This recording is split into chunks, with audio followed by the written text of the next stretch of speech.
bisa menyatakan bahwa pakai muqaddam mi'raj dalam satu malam itu 70 kali kok tidak dihukumi kafir oleh Kiai? Iya, kafir itu kan mukallaf. Mukallaf. Mukallaf itu harus ada sosoknya. Sedangkan pakai muqaddam itu menurut saya sesuai dengan penelitian dalam ilmu sejarah, ilmu nasab, dia yang hidup tahun 653 itu tidak terkonfirmasi keberadaannya. Bagaimana seseorang yang tidak terkonfirmasi keberadaannya bisa kita sebut kafir? Walaupun kisah itu ada, kisah itu muncul pertama kali tahun 895, di mana di dalam kitab Al-Burqa Al-Musyiqah, Ali As-Sakran pertama kali membuat drama tentang adanya surat menyurat antara Faqih Muqaddam dengan Syekh Sa'ad Az-Zifari. Syekh Sa'ad Az-Zifari ini adalah sosok historis. Sosoknya ada seorang ulama di Zifar, ulama besar, syariah wal haqiqah. Nah ini Ali As-Sakran berusaha agar leluhurnya dia yang satu masa itu hidupnya itu dicangkokkan sejarahnya agar nampak menyejarah. Padahal sama sekali tidak ada di dalam data-data eksternal tentang kisah surat menyurat itu. Ali As-Sakran itu katanya mendapatkan berita itu dari kitab karya Batahan. Namanya kitab Tuhfatul Murid ya. Wa Unsul Mustafid. Nah, apakah benar itu kitab ada? Tidak ada. Jadi kitab itu tidak akan pernah ditemukan. Jadi mengutip, menyebut nama kitab yang dikarang oleh sosok historis ulama besar juga, Batahan, yang merupakan murid daripada Sa'ad Az-Zifari, yang katanya di dalam kitab itu ada surat menyurat antara Faqih Muqaddam dan Sa'ad Az-Zifari. Sebenarnya di dalam kitab Al-Burqa itu sangat sederhana. Jadi hanya ada surat menyurat, itu kisahnya pun hanya kisah sepintas. Tapi kemudian pada masa generasi berikutnya, di dalam kitab-kitab Al-Masra'ur Rawi, ini lebih dramatis sekali. Jadi kisah sepenggal yang sangat sederhana yang dibikin oleh Ali As-Sakran tentang surat menyurat antara Faqih Muqaddam dan Sa'ad Az-Zifari kemudian dikembangkan oleh Ba'lawi berikutnya di abad ke-11. Sehingga sepertinya bahwa surat menyurat itu faktual. Seakan-akan ada sebuah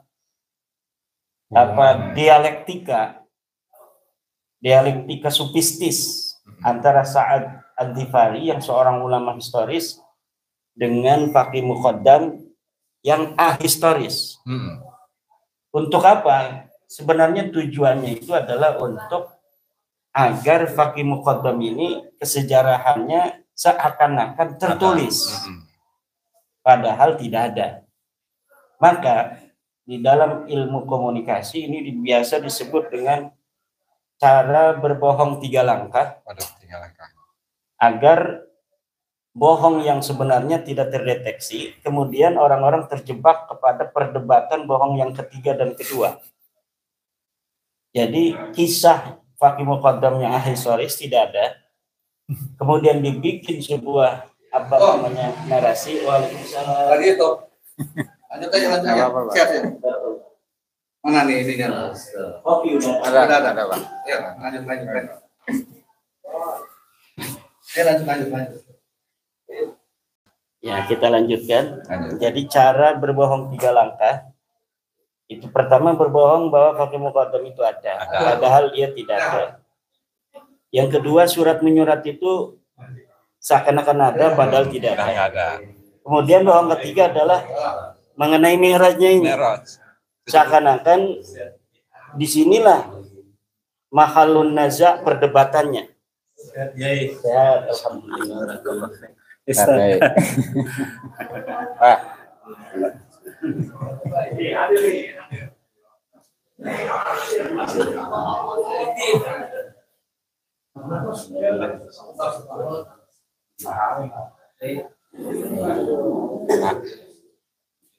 Tiga langkah ya ini. Tiga langkah. Kemudian manusia sekarang ini terjebak dengan bohong yang ketiga. Bohong yang ketiga. Tentang perdebatan apakah Mi'raj itu kafir atau tidak. Ya. Berdebat di situ. Padahal jangankan Mi'rajnya, pengakuannya, suratnya Fakih Muqaddam kepada Sa'ad itu juga tidak ada. Tokohnya aja nggak ada gitu. Tokohnya juga tidak ada. Dan inilah yang saya katakan bahwa Fakih Muqaddam tidak kafir. Kenapa? Karena memang tidak ada orangnya.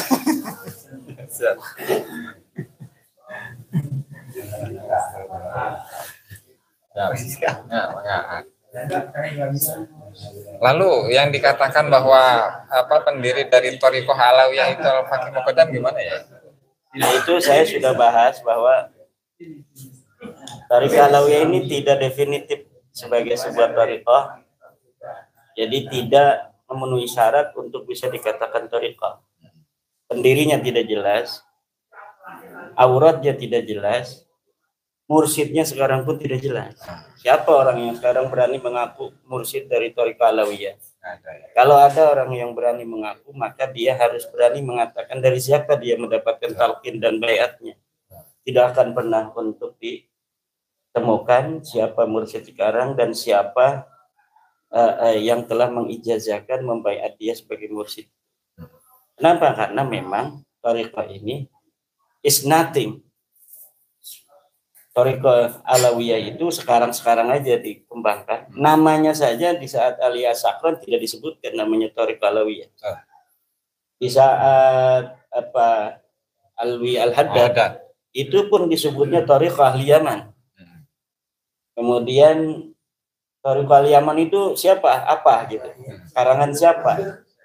Ya tidak disebutkan di dalam kitab-kitab Intran Balawi. Seakan-akan bahwa itu adalah thariqahnya Balwi. Aba Yusuf kan mursyid thariqah Qadiriyah Naqsabandiyah. Apakah bisa disebut itu thariqahnya Bani Yusuf? Oh, bisa, ya? Tidak. Jadi kan tidak bisa ketika seorang Balawi masuk thariqat Madianiyah misalnya. Kalau betul itu pun tidak terverifikasi. Katanya Fakih Muqaddam mendapatkan sebuah baiat dari Abdullah Al-Maghribi, Abdullah As-Saleh Al-Maghribi. Ini tidak terverifikasi. Katanya Abdullah Al-Maghribi mempunyai guru yang bernama Abdurrahman Al-Maq'ad. Ini tidak terverifikasi. Abu Madian yang dari Maroko, yang aslinya dari Andalusia. Dia dari Andalusia kemudian pergi ke berbagai negara, diantaranya ke Maroko dan ke Aljazair. Kemudian dia mengembangkan thariqah diantaranya di Maroko, kemudian wafat di Tilmisan yang berada di Aljazair. Pernahkah dia mempunyai seorang murid dari Hadramaut atau dari Mekah? Tidak ada yang tahu. Kemudian bagaimana akhirnya supaya ini ada benang merah, diciptakanlah orang yang bernama Abdurrahman Al-Maq'ad dan Abdullah Saleh. Abdullah itu akan hamba Allah yang saleh. Jadi mau berbohongnya setengah-setengah dia. Namanya harusnya disebutkan Parjo gitu kan. Jangan hamba Allah yang saleh. Ya hamba Allah yang saleh itu ya itu ciri biasanya orang-orang yang berbohong di dalam nama-nama itu menggunakan nama Abdullah. Bahkan di penelitian dari Balawi sendiri, Abdurrahman bin Yusuf Al-Aqqas itu nggak terverifikasi ya? Oh, ada dari Balawi yang telah Ada. Al-Bahsu anil Haqiqah fi Nasyati al-Faqih Muqaddam wa Ulumihi wa Usuli Tariqati. karangan siapa itu?